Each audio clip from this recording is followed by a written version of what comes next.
एक aunty type lady को young लड़कों से डेट करने का चस्का लग जाता है, लेकिन ये एडिक्शन उसके लिए पागलपन साबित होता है और वो इस एडिक्शन में पड़कर क्या क्या हरकतें करती है ये आप इस मूवी में देखने वाले हैं।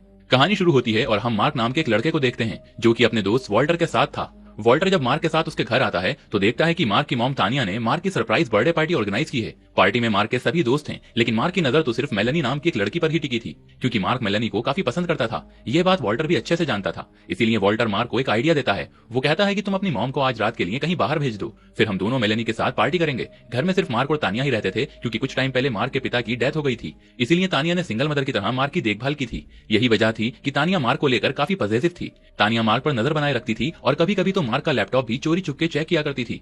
लेकिन तानिया की जिंदगी में मार्क के अलावा रैंडी नाम का एक आदमी भी था। ये दोनों काफी टाइम से एक दूसरे को डेट कर रहे थे। एक रात को मार्क रैंडी को तानिया को बाहर ले जाने के लिए कन्विंस करता है और ये दोनों बाहर डेट पर चले जाते हैं। इधर घर पर मेलेनी, वॉल्टर और मेलेनी की दोस्त आ जाती हैं और ये लोग पेयर बनाकर पार्टी एंजॉय करते हैं। वॉल्टर तो मेलेनी की फ्रेंड से दोस्ती करके उसके क्लोज चला जाता है और किस कर लेता है, लेकिन मार्क मेलेनी के साथ शांत बैठा रहता है। और इसी बीच मार्क के घर पर एक गेस्ट आता है जिसे तानिया ने भेजा था। यहाँ पर हमें पता चलता है कि मार्क एक काबिल प्रोग्रामर है और कुछ ही टाइम में वो कॉलेज ज्वाइन करने वाला है, इसीलिए ये गेस्ट मार्क को कुछ अच्छी एडवाइस देता है। अगले दिन मार्क तानिया के कहने पर कुछ सामान लेने शॉप पर आता है। यहाँ मार्क को क्रिशा नाम की एक लेडी मिलती है। मार्क क्रिशा की न सिर्फ शॉपिंग में मदद करता है बल्कि उसकी खूबसूरती का कायल भी होता है। क्रिशा मार्क से शावर फिट करने के लिए कहती है, क्योंकि वो नहीं जानती थी कि शावर कैसे लगाया जाता है। इसके बदले वो मार्क को पैसे देने की बात भी करती है, लेकिन मार्क बिना पैसों के ही क्रिशा के साथ उसके घर चला जाता है और शावर लगा देता है। शावर लगाने के बाद क्रिशा बिना कपड़ों के मार्क के सामने आ जाती है और उसे अपने साथ नहाने के लिए कहती है। मार्क भी मौके का फायदा उठाता है और ये दोनों एक दूसरे के बहुत करीब आ जाते हैं, इतने करीब कि एक दूसरे में ही खो जाते हैं और एक दूसरे के साथ बहुत अच्छा वक्त बिताते हैं। जब ये बात मार्क वॉल्टर को बताता है तो वॉल्टर इस पर यकीन ही नहीं करता। अब रात को क्रिशा और मार्क डेट पर जाने का फैसला करते हैं और जब मार्क घर से जा रहा होता है तो तानिया उसे गर्लफ्रेंड के बारे में सवाल करती है,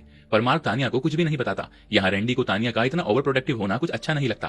क्रिशा तानिया की ही उम्र की थी। कुछ टाइम पहले क्रिशा के हस्बैंड की मौत हो गई थी, जिसके बाद उसके अमीर हस्बैंड की सारी दौलत क्रिशा की हो गई थी। डेट के दौरान मार्क अपना प्रोजेक्ट दिखाता है जिस पर वो करीब 1.5 साल से मेहनत कर रहा था। यह प्रोजेक्ट क्रिशा को काफी पसंद आता है और वो कहती है कि मेरी सॉफ्टवेयर कंपनी में जान पहचान है, मैं वहां पर तुम्हारी बात करूंगी। इसी बीच जब क्रिशा वॉशरूम जाती है तो एक वेटर आकर मार्क को क्रिशा से दूर रहने के लिए वार्न करता है, लेकिन मार्क इस पर ध्यान नहीं देता। डेट के बाद मार्क रात को देर से घर आता है, जिस वजह से तानिया को काफी फिक्र रहती है। तानिया को लगने लगा था कि मार्क उससे दूर हो रहा है, लेकिन मार्क को इस बात की कोई फिक्र नहीं होती, बल्कि वो तो अपने से ज्यादा टाइम क्रिशा को देता है, उसके घर उसके साथ रहता है। एक दिन अचानक से क्रिशा मार्क के घर पर आती है और उसे सरप्राइज देती है, साथ ही वो उसे किस भी करती है। जब तानिया क्रिशा को देखती है तब उसे पता चलता है कि मार्क इस एजिड लेडी के साथ है। हालांकि तानिया को क्रिशा बिल्कुल भी अच्छी नहीं लगी थी, लेकिन फिर भी वो उसे डिनर के लिए इन्वाइट करती है और जब सब लोग मिलकर डिनर कर रहे होते हैं तो तानिया और क्रिशा की नोकझोंक सी हो जाती है, क्योंकि क्रिशा काफी ओपन माइंडेड थी, इसीलिए दोनों एक दूसरे को बिल्कुल भी पसंद नहीं करती थी। तानिया किचन में रैंडी से क्रिशा की बुराई करती है।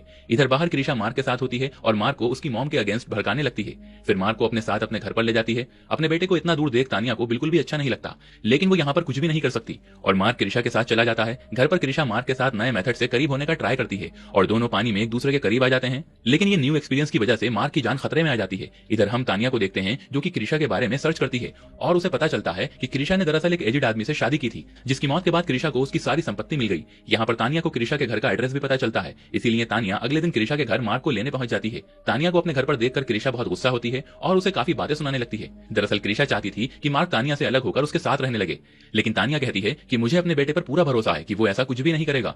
जब तानिया चली जाती है तो क्रिशा मार्क को अपने पास रुकने का ऑफर देती है, लेकिन मार्क उसे साफ इनकार कर देता है, क्योंकि जल्द ही उसका कॉलेज शुरू होने वाला था, जिसके बाद मार्क हॉस्टल में रहेगा। मार्क कहता है कि हॉस्टल में रहने से पहले मैं अपनी मॉम के साथ कुछ वक्त गुजारना चाहता हूँ। यह सुनकर क्रिशा को काफी गुस्सा आता है और वो मार्क को अपने घर से चले जाने को कहती है। इसके बाद मार्क जब क्रिशा का यह आइडिया वॉल्टर को बताता है तो वो भी इस ऑफर को रिजेक्ट करने के लिए कहता है, जबकि दूसरी तरफ तानिया क्रिशा और मार्क के रिश्ते से बिल्कुल भी खुश नहीं थी, इसीलिए वो रैंडी से इन दोनों को अलग करने की एडवाइस मांगती है। लेकिन जब रैंडी एडवाइस देता है तो तानिया को वो एडवाइस पसंद नहीं आती और इसी बीच तानिया को आइडिया आता है। तानिया प्लान करती है कि वो मार्क को मेलेनी के पास लाकर क्रिशा को मार्क से दूर कर देगी। इधर घर पर मार्क के पास क्रिशा वीडियो कॉल करती है। यहाँ पर क्रिशा अपने रूड बिहेवियर के लिए मार्क से सॉरी बोलती है और मूड बनाने के लिए फिर से उसे रात में घर पर इन्वाइट करती है, लेकिन इस वक्त मार्क घर आने से मना कर देता है, क्योंकि आज तानिया ने मेलेनी को घर पर इन्वाइट किया था और वैसे भी मार्क मेलेनी को पसंद करता था, इसीलिए वो कहीं जाने वाला नहीं था।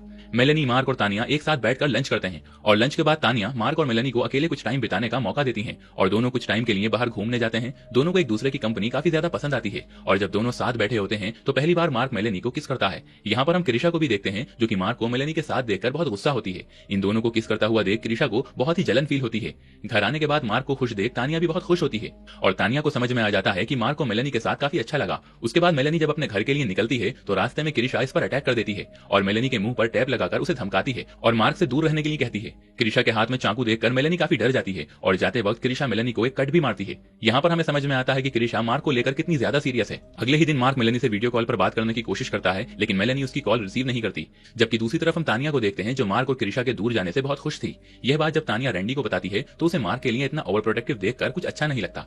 तानिया जिस तरह मार्क की लाइफ में इंटरफेयर करती थी, ठीक वैसे ही तानिया रैंडी के साथ भी बिहेव करती थी। यही वजह थी कि रैंडी ने अब तक तानिया से शादी नहीं की और अब इस बात को लेकर रैंडी तानिया से बिल्कुल दूर होने का फैसला करता है और दोनों का ब्रेकअप हो जाता है। इधर मार्क मेलेनी से बात करने की कोशिश करता है, लेकिन मेलेनी बात नहीं करती। हालांकि मार्क ने फैसला ले लिया था कि वो क्रिशा से ब्रेकअप कर लेगा। वहीं दूसरी तरफ हम क्रिशा को देखते हैं जो कि रैंडी के वर्क प्लेस पर उससे मिलने आई थी और जब रैंडी क्रिशा का फ्लर्टिंग बिहेवियर देखता है तो समझ जाता है कि यह औरत ठीक नहीं है। जब क्रिशा अपने घर पर होती है तो वॉल्टर यहाँ पर आकर इसे बताता है कि मार्क उसके साथ अब नहीं रहना चाहता। यह सुनकर क्रिशा को बहुत गुस्सा आता है और वो चाकू निकालकर कुछ प्लान करने लगती है। यहाँ पर मेलेनी मार्क की वीडियो कॉल पर अपना चेहरा छुपाती है और बताती है कि वो बीमार होने की वजह से उससे बात नहीं कर पा रही थी और ना ही अभी वो उससे मिल सकती है। जैसे ही मेलेनी फोन कट करती है वैसे ही क्रिशा का कॉल आता है और क्रिशा मार्क को सॉफ्टवेयर कंपनी के एजेंट से मिलने के लिए कहती है।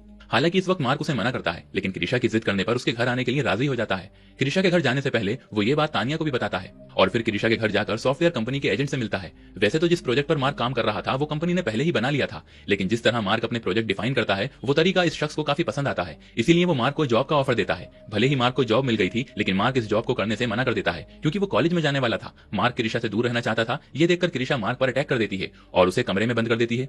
अब यहाँ पर मार्क के साथ फोर्सफुली उसके करीब आती है। इसके बाद क्रिशा मार्क को बुरी तरह से टॉर्चर करती है। यहाँ पर मार्क समझ जाता है कि क्यों उस वेटर ने क्रिशा से दूर रहने के लिए कहा था। मार्क क्रिशा का पहला शिकार नहीं था, बल्कि ऐसे बहुत से लड़के रह चुके हैं, पर जब उन्होंने क्रिशा का पागलपन देखा तो वो उससे दूर हो गए। लेकिन क्रिशा मार्क से दूर नहीं होना चाहती थी। जबकि दूसरी तरफ हम तानिया को देखते हैं जो कि मार्क के पूरी रात घर न आने की वजह से काफी फिक्रमंद थी। तानिया जानती थी कि मार्क क्रिशा के घर गया था, इसीलिए जब वो क्रिशा के घर आती है तो क्रिशा इसके भी हाथ बांधकर मार्क के पास ले आती है। क्रिशा तानिया से कहती है कि अगर तुम मार्क को बचाना चाहती हो तो तुम्हें खुद को सेक्रीफाइस करना होगा और अगर ऐसा नहीं किया तो मार्क मारा जाएगा। यह कहकर क्रिशा तानिया को गन देकर खुद बाहर चली जाती है। इधर हम रैंडी को देखते हैं जो तानिया को ढूंढता हुआ क्रिशा के घर आ जाता है क्योंकि तानिया ने बताया था कि वो मार्क को देखने क्रिशा के घर जाने वाली है। यहाँ पर तानिया को अपनी ओवर प्रोटेक्टिव फीलिंग का एहसास होता है और उसे अपनी गलती का एहसास होने के बाद तानिया खुद को मारने ही वाली थी कि तभी उसे एक आइडिया आता है और अचानक से क्रिशा को गन चलने की आवाज आती है और क्रिशा आकर देखती है तो तानिया जमीन पर पड़ी होती है जो कि क्रिशा पर हमला कर देती है। दोनों में फाइट होती है और तानिया क्रिशा को बेहोश कर मार्क को यहाँ से ले जा रही थी कि क्रिशा फिर से इनके सामने आ जाती है, लेकिन तभी रैंडी आकर क्रिशा को शूट कर देता है। इसके बाद हम देखते हैं कि तानिया ने मार्क पर नजर रखना बंद कर दिया है और ये मान लिया है कि मार्क अब बड़ा हो गया है और उसकी अपनी एक अलग लाइफ है। अब मार्क मेलेनी के साथ कॉलेज जाने वाला है और तानिया और रैंडी के बीच सब कुछ ठीक हो गया है। ये दोनों भी वापस से रिलेशनशिप में आ चुके हैं और इस हैप्पी मोमेंट पर ये कहानी, ये फिल्म खत्म हो जाती है। दोस्तों, अगर आपको ये कहानी पसंद आई हो तो वीडियो को लाइक करके चैनल को सब्सक्राइब कर दीजिए और वो नोटिफिकेशन वाला बेल आइकन जरूर दबाएं ताकि अगली अपडेट सबसे पहले आपको मिले।